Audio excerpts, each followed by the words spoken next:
आज आम्ही चाललोय फिरायला. कुठे चाललोय ते समोर तुम्हाला व्लॉगमध्ये कळेल. सकाळी लवकर उठले.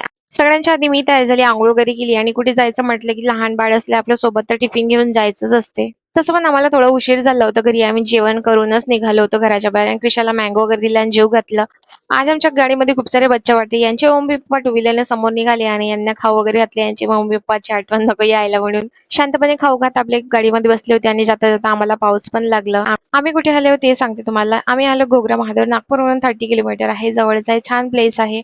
इथे तर मी फर्स्ट टाईम आली आणि खूप मोठी नदी पण होती आणि किती सारे लोक इथे अंघोळ करत होते. त्यानंतर हे तर मी बैल राईड फर्स्ट टाइम बघितली. सगळ्यांनी एन्जॉय केलं. त्यानंतर आम्ही चेंज वगैरे केला आणि कच्चा चिवडा वगैरे घेतला होता खायसाठी. नंतर मग आलो आम्ही पहाडीवर मंदिराकडे. तिथे दर्शन वगैरे केले आणि थोड्या वेळ बसलो. फोटोज वगैरे काढले ग्रुप सोबत. मंदिरामध्ये यायच्या वेळेस आम्ही डोंगराच्या वर पाण्यातून आलो आणि जायच्या वेळेस आम्ही पहाडीवरून उतरून गेलो आणि सगळ्यात जास्त हॅपी कुठे फिरायला जायचं असतं लेकरच असताना येताना पण तेच थकून जातात. चला आता भेटूया उद्याच्या व्हिडिओमध्ये. बाय.